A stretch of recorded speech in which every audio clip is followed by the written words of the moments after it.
Cada una de las fiestas bíblicas, de las fiestas del Eterno, requieren un entendimiento y también requieren una liberación de cada uno de nosotros para poder celebrar estas festividades.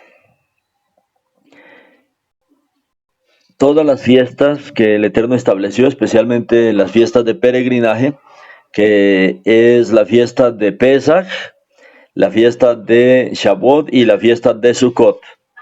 O sea, estamos ante una de las grandes fiestas del Eterno. Esta es establecida como una fiesta de peregrinaje. O sea, era una de las fiestas en la cual todo varón de Israel tenía que presentarse 3 veces al año. Y esta es una de ellas, la fiesta de Sukkot. Estas son las fiestas del Eterno, son las fiestas que Él ha designado para nosotros. Y el centro de toda esta celebración, el centro precisamente de Pesach, de Shavuot y de Sukkot, el centro de las festividades es el Mishkan.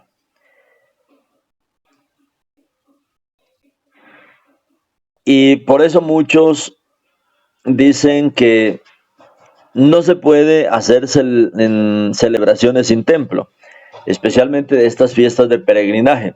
Pero hoy vamos a ver cómo ha sido el desarrollo de esta festividad a lo largo de la historia.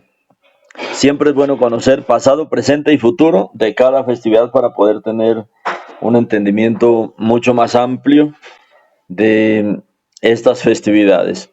El centro de cada una de las festividades es el Mishkan, o sea, es el santuario. En el tiempo de Moshe era el tabernáculo. Pero vemos que esta fiesta también fue celebrada desde los tiempos de Abraham. Pero siempre gira en torno a el santuario. En el tiempo de Moshe fue alrededor de el Mishkan, alrededor de el tabernáculo del desierto. Luego las fiestas, después de que el arca regresa a Jerusalén, se llevó a cabo en el Mishkan de David, en ese tabernáculo, en esa tienda que hizo David para poder traer el arca.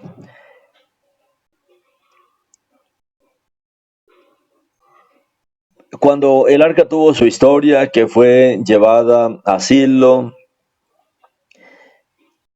y luego regresada a Jerusalén, ese tabernáculo, ese Mishkan que construyó David, fue el centro de esta festividad. Y más adelante, el templo que construyó Shlomo. Y cuando fue destruido el templo, pues hubo un tiempo en que no se celebró esta fiesta, en el tiempo de que el pueblo fue cautivo a Babilonia. Luego regresaron y el segundo templo, el conocido segundo templo, se convirtió en el centro de esta celebración. Todas estas festividades del Eterno tenían como centro el Mishkan, tenían como centro el templo. Todo giraba alrededor del templo. Incluso los sacrificios, no se podía hacer sacrificio en otro lugar, sino en el templo. Esto estamos hablando de la historia antes de la venida del Mashiach. Luego, después de haber venido el Mashiach, y aún cuando el Mashiach vino, lo vemos cantidad de veces en el templo, en Shabbat, en las fiestas. Luego de la muerte y resurrección de el Mashiach, ¿qué pasó con los emisarios del Mesías? Cuando leemos las Betzorot, cuando leemos los evangelios, vemos el gran papel que jugó el templo. Es más, incluso en el libro de Mashiach HaShelihim, en el libro de Hechos, vemos que Jerusalén es precisamente el lugar donde se encuentra el templo.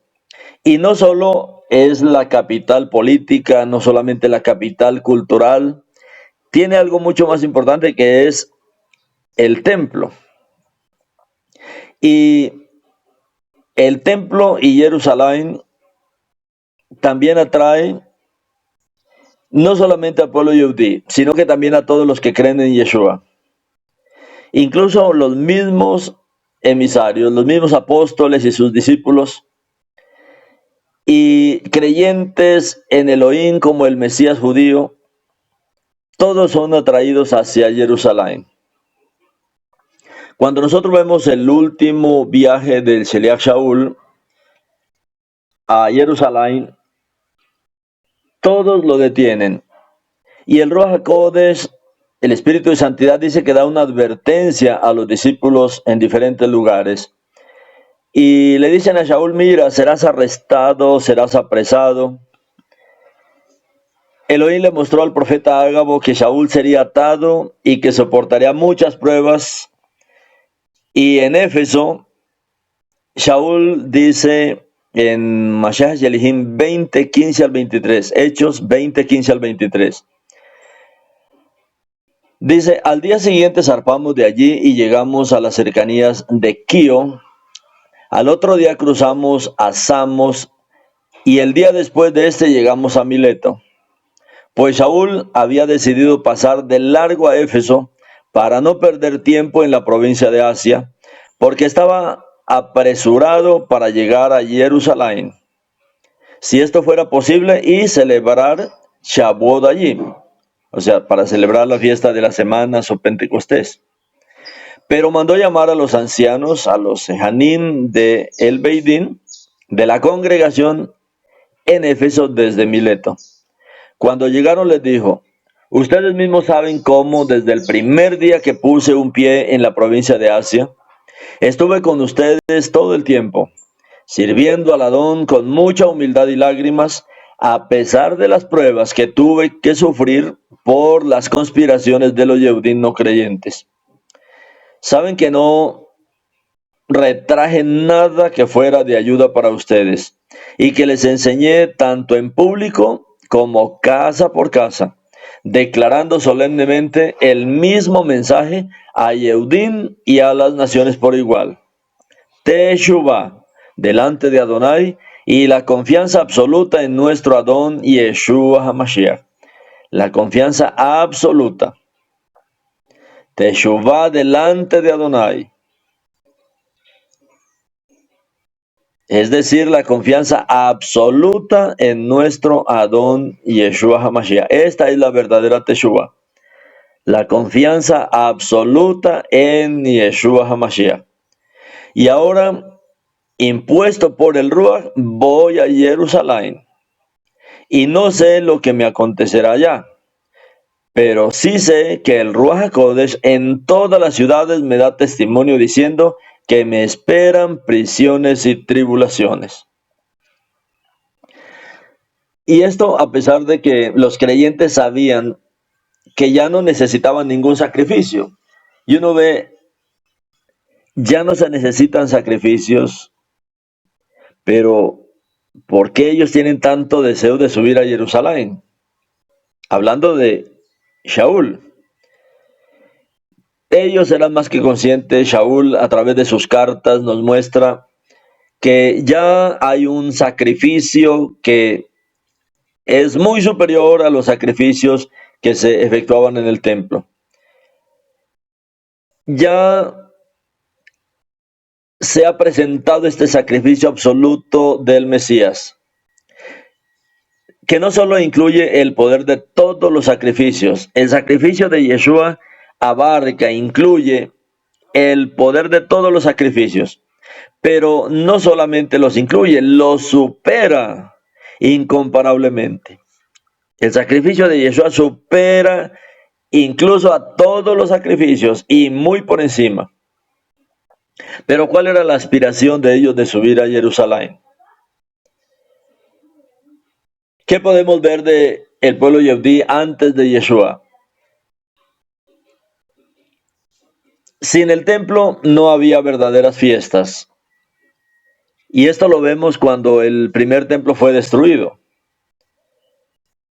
Y curiosamente y especialmente la fiesta de Sukkot, que es la fiesta que vamos a celebrar desde esta noche en el calendario del Eterno. Esta festividad de Sukkot, conocida en la cristiandad como tabernáculos. Las dos fiestas, Pesach y Sukkot, especialmente estas dos fiestas, eran del tipo que atraía a judíos de todas partes. Y no solo los judíos naturales, sino también los llamados prosélitos, los gerim, que eran estas personas de las naciones que hacían la conversión al Elohim de Israel. De muchas naciones, en muchas naciones siempre ha habido prosélitos, siempre ha habido conversos de las naciones que se han agregado a Israel, no solamente cuando el pueblo sale de Misraim en el tiempo de Pesach. Muchos paganos, muchos gentiles, en las naciones, viendo el testimonio del judío, han comenzado a buscar la verdad. Han leído la Torá, han leído los profetas, han escuchado del único Elohim, del Elohim de Israel. Han escuchado de aquel creador, creador de todo lo visible, de todo lo invisible. En las naciones muchos gentiles han entendido que el paganismo, que el politeísmo, que la idolatría son una mentira. Y todas estas personas han sido atraídos a Jerusalén, al templo, cuando estaba el templo en pie. ¿Por qué? Porque era el lugar especial en la tierra donde la presencia de Elohim se expresaba con mucha fuerza. La presencia de nuestro Padre se expresaba ahí de una manera gloriosa, de una manera maravillosa. Fue muy importante en los tiempos de Moshe, en la época de este pacto que dio Moshe.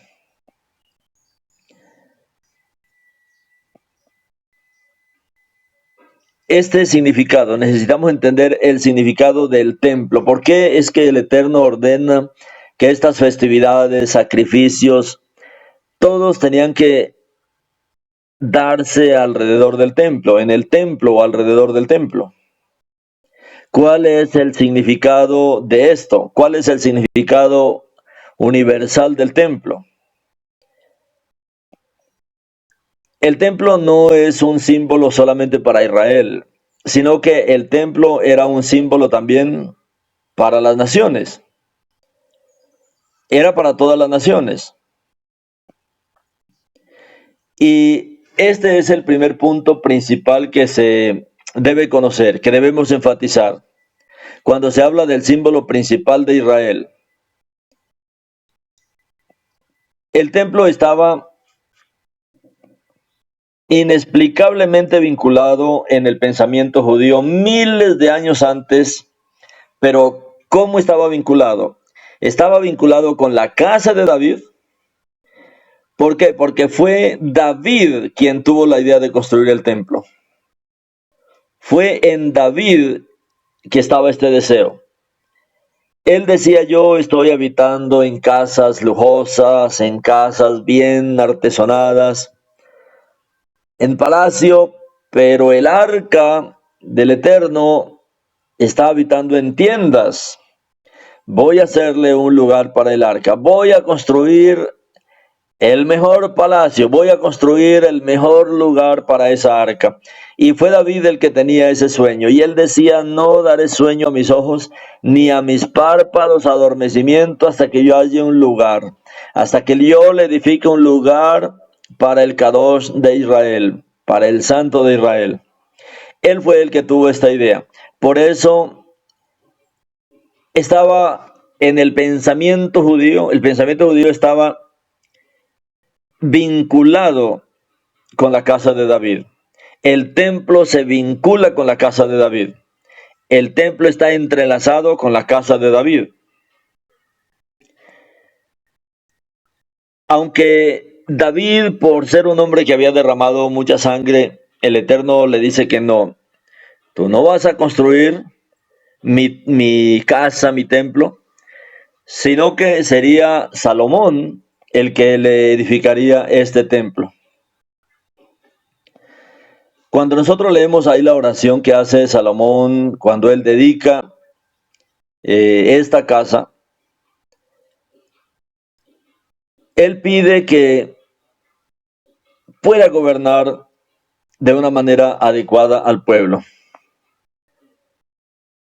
Esta oración por sabiduría que está pidiendo Shlomo está profundamente conectada con el templo. Y este proyecto resulta ser en las escrituras el principal proyecto.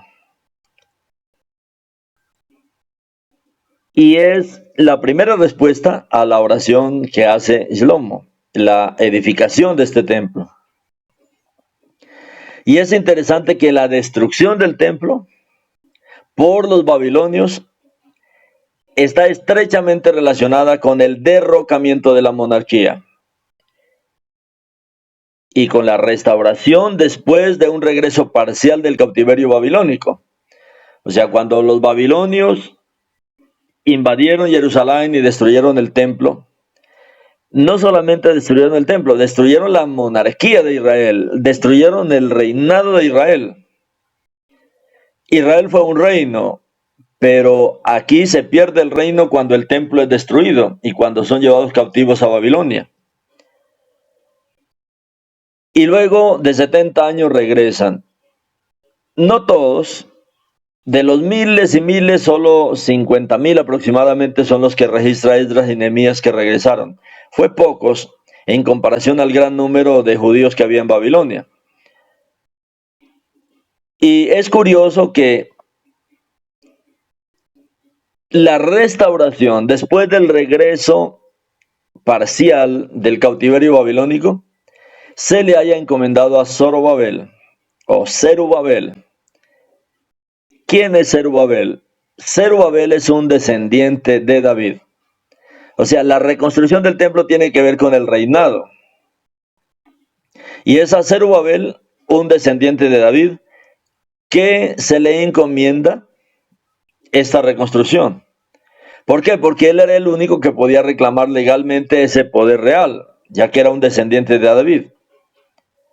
Y a lo largo del periodo del segundo templo, ahora, después de que vuelve el pueblo de Babilonia, se establece otra vez en la tierra, comienzan a reconstruir ese templo que dicen los fariseos, le dicen a Yeshua, duró 46 años la reconstrucción, en total duró 49.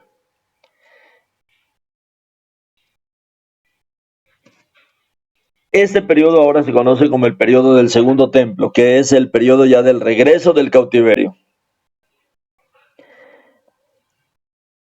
Y es bastante claro que para los judíos, porque era la casa de Judá la que estaba habitando ahora ahí, este periodo del segundo templo, el concepto del templo, el concepto de la Torá, el concepto de todas las escrituras, o sea, Torá, Nevin, Ketuvim, el concepto de Israel como comunidad, el concepto del Mesías, se combinaron naturalmente en uno solo. O sea, todo esto se habló en el segundo templo. En el segundo templo el tema principal fue la Torá, todas las escrituras, incluidos los profetas y los otros escritos, Israel como una comunidad y el Mesías eran los temas principales del segundo templo. Se construyó el templo y estos tres temas eran importantes. La Torá, pero incluyendo todas las escrituras, o sea, el Tanaj, incluyendo Torá, Nevin y Ketuvim. Israel como comunidad, Israel como reino y el Mesías. Estos tres asuntos eran los pilares del segundo templo. Y se combinaban esto, por eso en ese periodo del segundo templo hubo mucha revelación con relación al Mashiach. Hubo mucha revelación con relación a las escrituras. Aún hoy somos bendecidos por los escritos de este periodo, por toda la luz de la Torá que se dio en este periodo. Ahora, en la conciencia del judío moderno, esta conexión tan estrecha entre el templo, el Mesías, la Torá y el reino no se ha revelado. Y aquí es donde estamos llegando en estos días. ¿Por qué es necesario restaurar ahora estas festividades? ¿Qué es lo que el Eterno quiere revelar para nosotros? Él nos quiere llevar a esta conciencia que había en el segundo templo, esta conciencia de la Torá, esta conciencia del Tanaj, la conciencia de que la Torá, el Tanaj, era sencillamente una revelación del Mesías de Israel, una revelación de quién era el rey de Israel, de cómo él reinaría sobre Israel, una restauración total de la Torá, una restauración del reino de David. Esto era clave y esto es clave porque esto viene pegado a las fiestas, esto viene unido a las fiestas. Y fue precisamente con la fiesta de Sukkot, con la fiesta de tabernáculos, que se asociaron ricos, variados y vibrantes ritos de celebración en el templo. Fue con Sukkot que se asociaron y fue con esta fiesta que se recuperaron muchos ritos de celebración del templo, muchas verdades variadas y muchas experiencias con el Eterno. En el libro, hay un libro de historia que llama La Guerra de los Judíos. Él es escrito por Flavio Josefo, él es un historiador judío. Y en el libro La Guerra de los Judíos, son libros históricos. Flavio Josefo describe una situación extraña cuando en la primera etapa de esta guerra judía, dice que el comandante romano Celtius Gallus se acercó a la ciudad de Lidia. Y para la gran sorpresa de este comandante romano, encontró la ciudad vacía. Toda la población, no solo los hombres que estaban obligados, porque en el libro de Devarim vemos que las fiestas de peregrinaje eran obligadas para todos los varones, pero aquí se encuentra un dato bien interesante. Cuando él viene a la ciudad de Lidia, la ciudad está vacía, abandonada. Casi toda la población de la ciudad, no solo los hombres que estaban obligados, sino también las mujeres y los niños. ¿Qué había pasado? Cuando este comandante llega, toda la ciudad se había ido a Jerusalén a celebrar la fiesta de Sukkot. Imagínense la fuerza que tenía esta festividad, esta fiesta de Sukkot. No solamente en Jerusalén, estamos hablando de Lidia.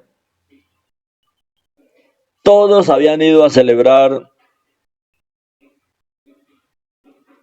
esta fiesta de Sukkot en Jerusalén, en el templo.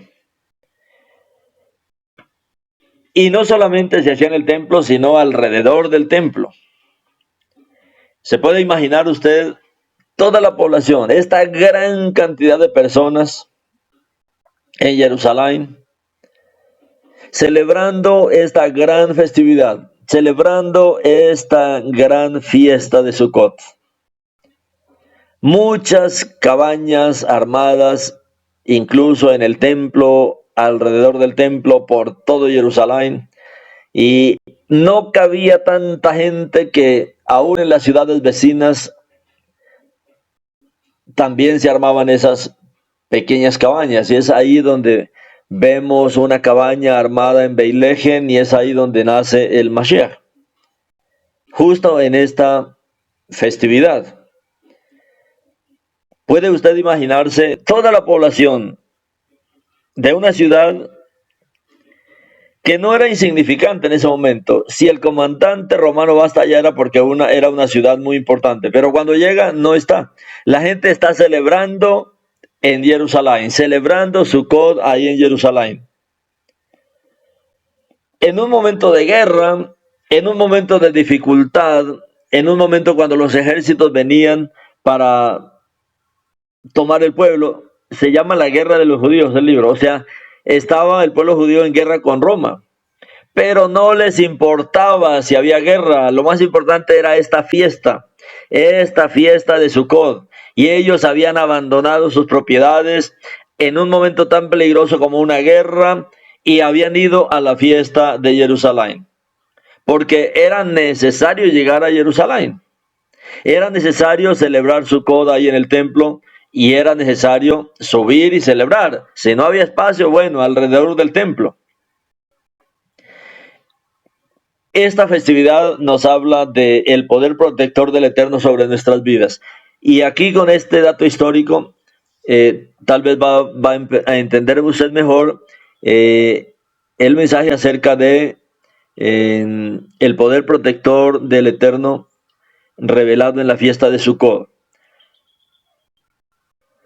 Al leer la escritura, es posible que no nos imaginemos ni entendamos claramente que las festividades giraban en torno al templo. Y la fiesta de Sukkot, esta fiesta de tabernáculos, fue especial en ese sentido.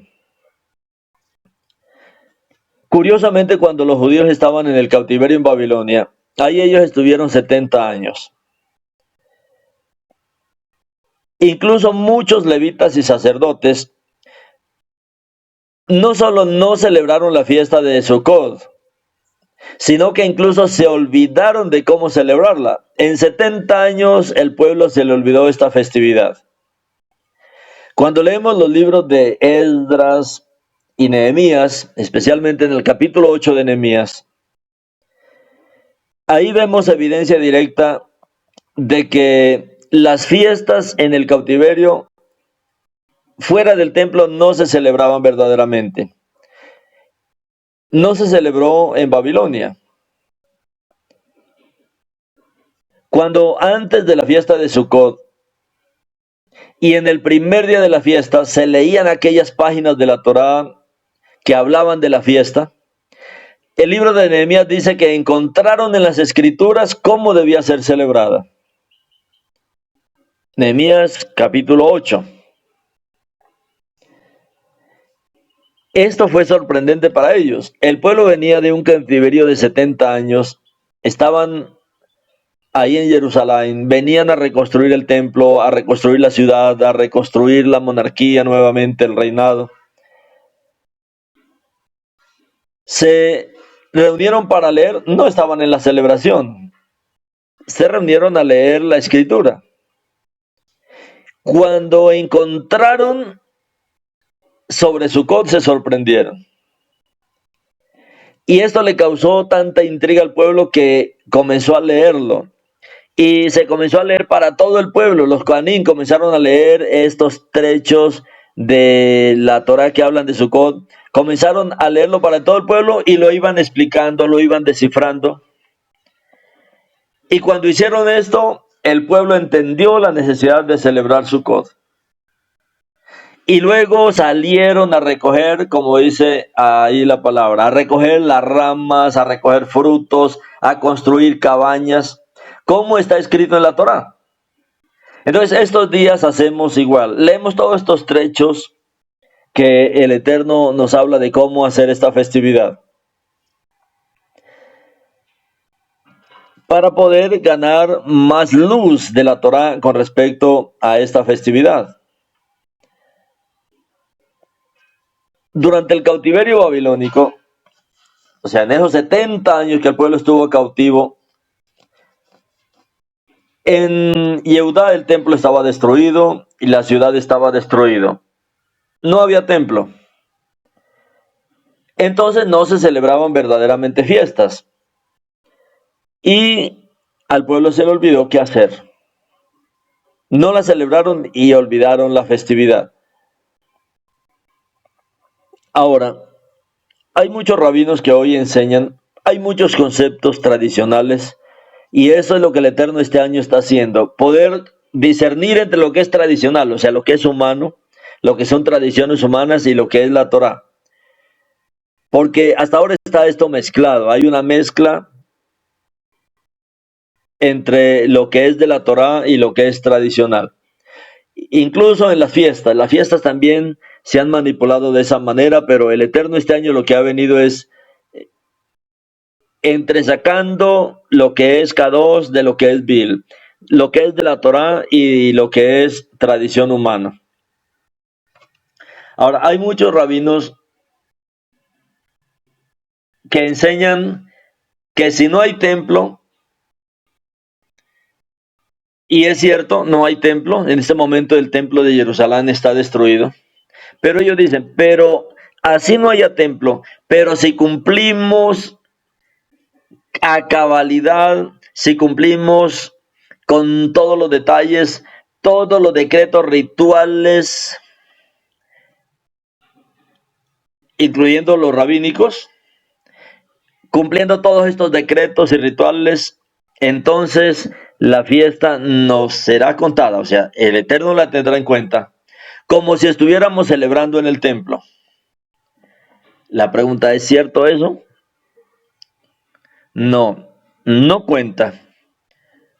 Porque, ¿por qué no cuenta? ¿Qué es lo más importante de una festividad? ¿Qué es lo importante de Pesach? ¿Qué es lo importante de Shavuot? ¿Qué es lo importante de Yom Teruah? ¿Qué es lo importante de Yom Kippur? ¿Qué es lo importante ahora de Sukkot? El sacrificio. Lo importante es los sacrificios. Y el Eterno había ordenado que el templo era importante porque él ahí recibía los sacrificios. Entonces, así se hagan todas las cosas rituales y todas las cosas rabínicas, una por una y con todo detalle, no cuenta, porque el asunto es que no tienen templo y por lo tanto no hay sacrificio. Y como no creen en el único sacrificio, entonces no cuenta. Y especialmente en esta fiesta de Sukkot, los sacrificios jugaban un papel muy importante. Uno de los nombres de la fiesta de esta temporada, de la fiesta de Sukkot, esta fiesta se conoce también como la fiesta de las naciones. La fiesta de la cosecha, tiene varios nombres. La fiesta de las naciones. ¿Por qué se conoce como la fiesta de las naciones? Porque aquí es donde nosotros estamos viendo. El templo no era solamente importante para Israel, el templo era importante para las naciones, para los judíos y también para los prosélitos. ¿Por qué esta fiesta se conoce como la fiesta de las naciones? Porque es en la festividad de Sukkot, esta festividad que dura 8 días. En la festividad de Sukkot, el Eterno ordenó que debían haber 70 toros, 70 sacrificios. Mucho sacrificio. 70 toros se ofrecerían durante los 7 días de la festividad. Y estos sacrificios simbolizaron la plenitud de las naciones. 70 bueyes se sacrificaban para las 70 naciones del mundo. Hoy día hay 223, bueno, cada día nacen nuevas naciones, 230 aproximadamente, naciones en el mundo. En el tiempo que estamos leyendo aquí, y desde que el pueblo salió de Babel, se conocen 70 naciones troncales, o sea, las naciones que el Eterno permitió que se establecieran, son 70. Estas 70 naciones abarcan a todas las naciones del mundo. Estas 70 naciones en las que se han dividido más y ahora hay muchas más naciones. Pero es la fiesta de las naciones y el Eterno ordenó 70 sacrificios por las naciones, uno por nación. Sabemos que 70 es el número de la perfección terrenal, o sea que la obra redentora del Eterno también incluye a las naciones. 70 es una multiplicación que se hace de 10 y el número 10 es el símbolo del poder real en el antiguo judaísmo. Cuando el pueblo de Israel salió del cautiverio babilónico, Dice que ellos llegaron a un oasis y ahí encontraron 12 fuentes y 70 palmeras.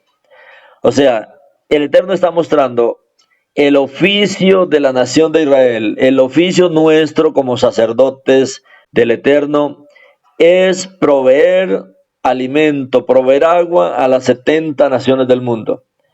Los responsables de proveer el agua viva al mundo somos nosotros. Somos los encargados de llevar esta fuente viva, la fuente de salvación, la fuente de redención al mundo. Y esto era muy importante en la fiesta de Sukkot. 70 sacrificios. Este número de víctimas, 70, simbolizaba que Israel en el templo hace sacrificios no solo por sí mismo. En las otras fiestas veíamos cómo se ofrecía sacrificio por el pueblo de Israel, pero ahora Sukkot es una fiesta que se hace sacrificio por las naciones, no solamente por Israel, sino por las naciones. O sea, Israel y el templo son importantes para las naciones. No es algo que Israel inventó para Israel mismo. Todos estos sacrificios están indicados en la Torá.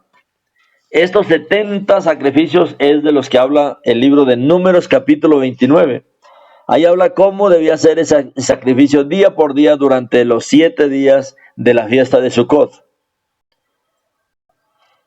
El templo entonces era el centro espiritual, no solo de Israel, sino del mundo entero.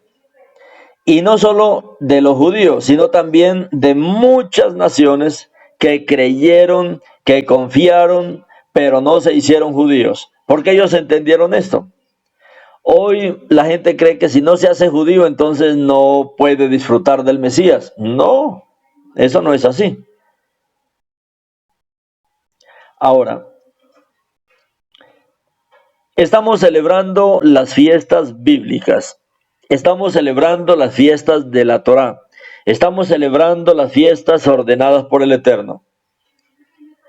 Y estas fiestas nosotros debemos celebrarlas con valentía. Debemos celebrarlas con amor, debemos celebrarlas con coraje, debemos celebrarlas con entusiasmo. Porque nosotros tenemos ahora sí el verdadero templo. Porque nosotros tenemos un nuevo templo. Y este nuevo templo es el cuerpo del Mesías. En el libro de Mateo 12:6, Yeshua dijo, pues os digo que uno mayor que el Bet Hamikdash, uno mayor que el templo está aquí. Y Yeshua es mayor, mucho mayor que el templo. El templo es el lugar donde la Shejinah del Eterno viene y reposa. Y Yeshua es mucho mayor que el templo porque en Yeshua toda la Shejinah, todo lo que Adonai es, habita en él. Él es el templo verdadero. Y Yeshua es el templo del Elohim viviente. Y este nuevo templo ha sido revelado a nosotros. Y Yeshua dijo, pues os digo que uno mayor. Y Yeshua es mayor que Shlomo. Yeshua es mayor que Moshe. Yeshua es mayor que Aarón. Yeshua es mayor que el sacerdocio antiguo. Yeshua es mayor que el templo. Pues os digo que uno mayor que el templo está aquí. En el libro de Zacarías había una profecía con respecto a esto, en Zacarías 6:12. Y aquí el profeta, inspirado por el Ruach de Adonai, dijo, Adonai a Elión dice, he aquí el hombre cuyo nombre es Sema. He aquí el hombre cuyo nombre es Sema, o sea, el Mashiach, el retoño. Él retoñará desde su tallo y edificará el templo de Adonai. ¿Cómo reedificaría Yeshua el templo? He aquí el hombre cuyo nombre es Sema, el retoño. Él retoñará desde su tallo. Ayer veíamos lo importante que es la raíz del olivo. La raíz del olivo es mucho más grande que las propias ramas del olivo. Si usted ve un olivo grande, imagínense las raíces que son mucho más grandes que la propia raíz del olivo. Pero este olivo iba a ser cortado. He aquí el hombre cuyo nombre es Semá, el retoño. Iba a ser cortado, pero él retoñaría desde su tallo y él reedificará el templo de Adonai. ¿Se puede usted imaginar esta revelación? Esto es todo el Brit Hadashah. O sea, este verso está hablando de todo el cumplimiento del Brit Hadashah. Este hombre cuyo nombre es Semá, Yeshua, él iba a ser cortado de la tierra, él iba a ser muerto, él iba a ser sacrificado. Pero él iba a retoñar, o sea, él resucitaría de su tallo y él reedificará el templo. Si él dice uno mayor que el templo, cuando él estaba en vida todavía, uno mayor que el templo está aquí. Uno mayor que el Beit Hamikdash. Yeshua era mayor que el Beit Hamikdash. Aún en esa carne que era limitada por el tiempo, limitada por el espacio, pero aún así, él es mayor que el Beit Hamikdash. Ahora imagínese con lo que dice Zacarías, que después de que este hombre iba a ser cortado, que iba a resucitar, ¿se pueden imaginar el poder, la capacidad de él en su resurrección para contener todo lo que Adonai es? Este Semá, de esto es que está profetizando Zacarías. Pero yo le digo que esto es todo el Brit Hadashah. Él retoñará desde su tallo y él reedificará el templo de Adonai. Él mismo, cuando le dijeron, venga Yeshua, contemple todo este templo, mira estas piedras, qué lujo, qué hermosura de templo. ¿Qué le dijo Yeshua? Él le dijo, de cierto le digo que no quedará piedra sobre piedra que no sea destruido. Destruyan este templo y en 3 días lo reedificaré. Cuando él resucitó, está hablando de esa reedificación, la resurrección.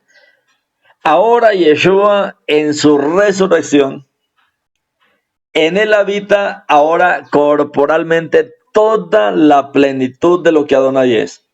Él en su cuerpo resucitado, él no dejó el cuerpo en la tumba.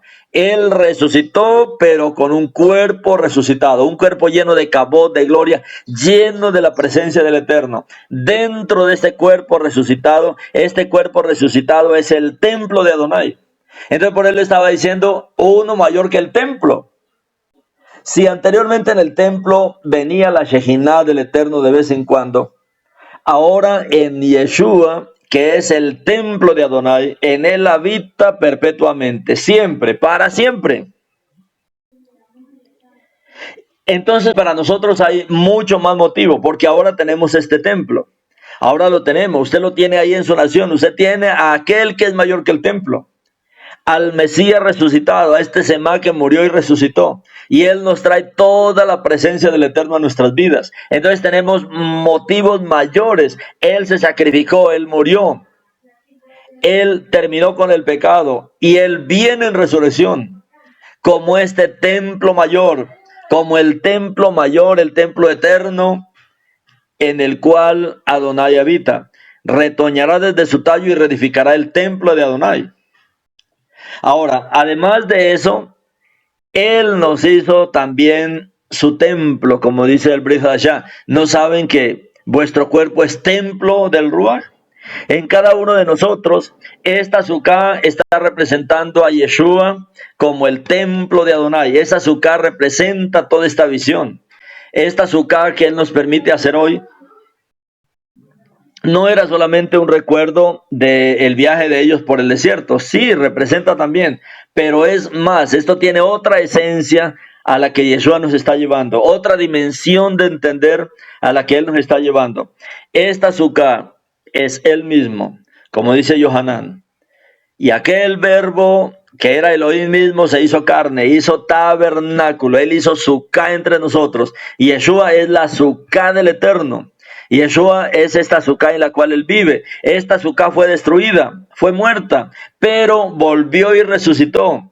Él reedificará y Él resucitó para reedificar ese templo de Adonai.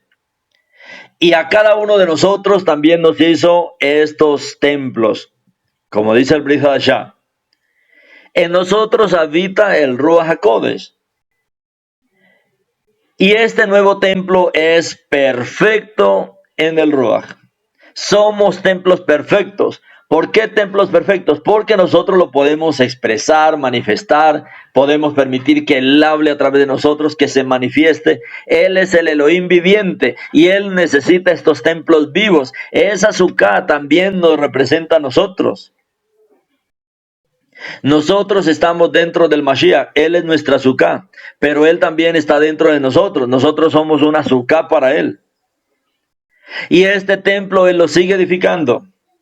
Este templo Él lo sigue haciendo crecer, lo sigue construyendo. Cada uno de nosotros somos piedras vivas de este templo. No solamente de manera individual, sino como comunidad. Somos esas piedras vivas que construimos el templo de Elohim, porque Elohim ahora vive en nosotros. Como dice Hechos, Elohim no habita en templos hechos por manos humanas. No, ya no. Ese templo ya fue destruido. Pero surgió un templo, surgió el templo, nosotros. De la resurrección surgió Yeshua, ese templo de Adonai, ese templo que es universal, ese templo que lo llena todo. Y ahora esa misma presencia nos llena. La edificación de este templo todavía se está llevando a cabo.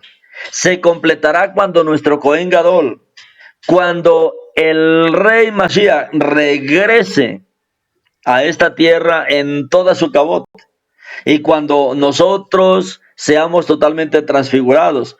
Esta Sukkah nos representa a nosotros. Él dice, vayan, recojan palos, recojan árboles, recojan ramas frondosas.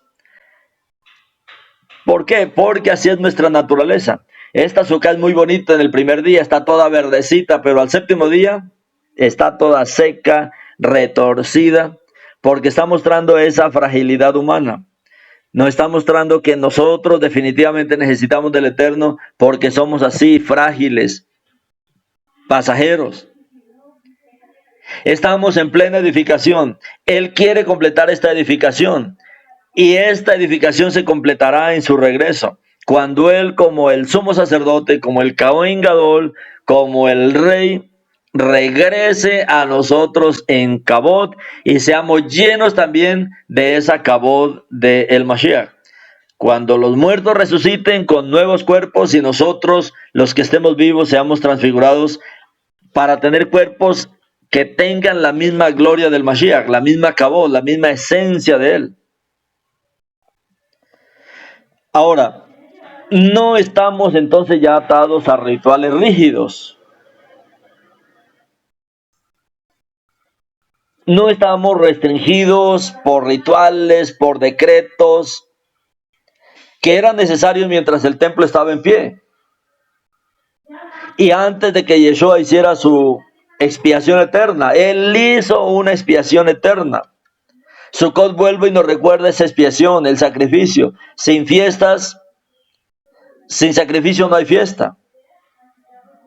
Y Yeshua, Él nos libertó. Y debemos celebrar nosotros esta libertad. Y podemos celebrar en mucha libertad estas festividades de Sukkot. Y cuando nos damos para celebrarla, para entender la profundidad de todas estas fiestas, y cuando las celebramos, cuando entramos en la celebración de Sukkot con oración, con cánticos, con adoración, con la comunidad, comidas festivas, disfrutando de la presencia del Eterno, de toda esta luz. Mis hermanos, el acabó del Eterno vendrá sobre nosotros. La bendición de Él vendrá sobre nosotros. Mientras el templo estaba en pie,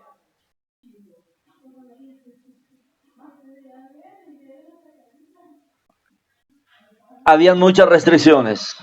El templo ya no está en pie, pero Yeshua también murió y resucitó. Y Él ahora está en pie y Él ha dicho, uno mayor que el templo está aquí con ustedes. Yo vine aquí como un azúcar, yo vine así, sin apariencia, como dice Isaías. Por más que la adornemos, una cabañita es una cabañita, porque representa esa venida de Yeshua. Pero imagínense comparado con Yeshua como ese templo glorioso. Hoy debemos animar a todos nuestros hermanos, a las diferentes comunidades, a todas las Kehilot, que comiencen a celebrar esta fiesta, que lo hagan con toda la alegría, que comprendan el significado esencial de todas estas fiestas. Y nosotros como creyentes, de verdad como creyentes de la Torá, como creyentes del Tanaj, como creyentes bíblicos, como creyentes del Brit Hadashah, que entendemos toda nuestra libertad en el Mashiach, debemos estar rebosantes de alegría, rebosantes de gracia, rebosantes de cantos de adoración, permitiendo que el Ruach HaKodesh dirija él mismo estas festividades, que él dirija esta celebración, que él nos dirija de verdad a agradarlo en estos 7 días. Celebrar bajo su dirección, celebrar bajo su llenura, y nos reunimos cada noche para poder revisar todos los pasajes que el Eterno habla con relación a esta festividad. Entonces, todos mis hermanos, alistándonos, terminando hoy cada uno la Sukkah, con la familia, con los amigos, con vecinos, invitar a la gente.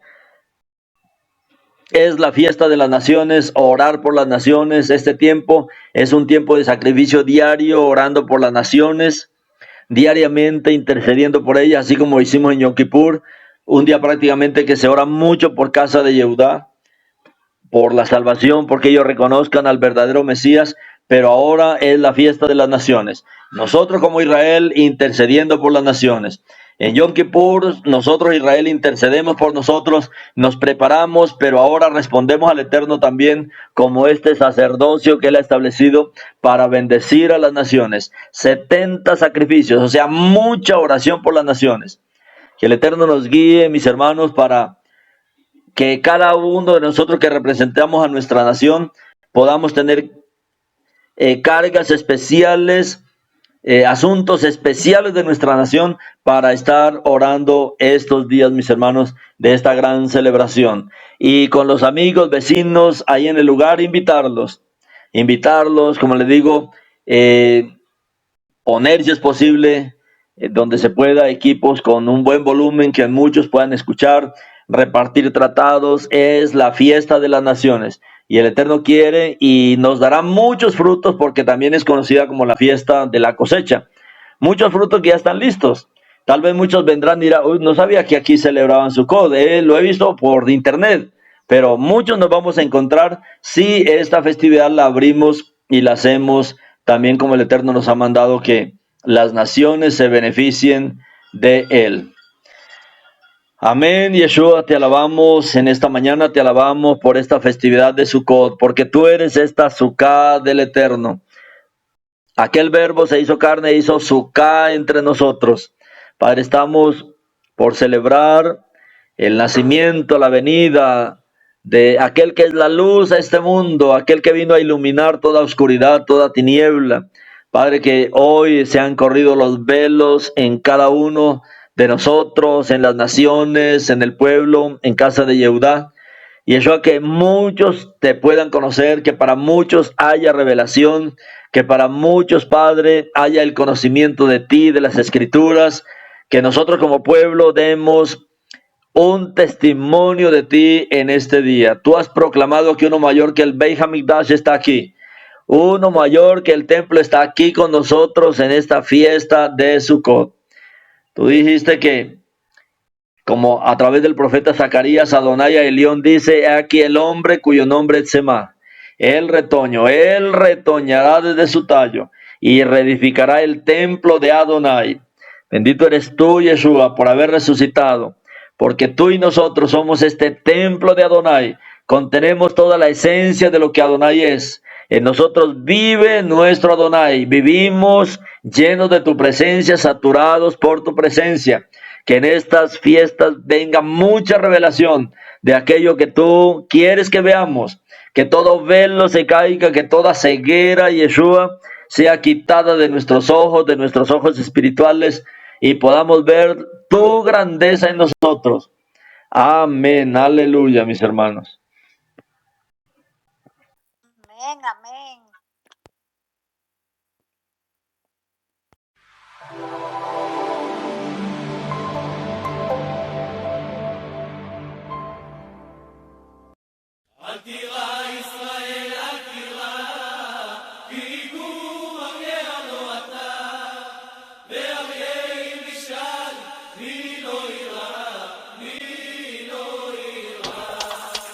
אל תירא ישראל ואל תפחד, כי אתה אף פעם לא לבד. שוכן שמיים אל יחיד ומיוחד, שומר עלינו מכל רע לעד. שומר עלינו בלילה וביום, שומר עלינו בכל זמן ובכל מקום, ביבשה, באוויר וגם בים, הוא מגן עלינו מכולם. אל תירא ישראל, אל תירא, השם שומר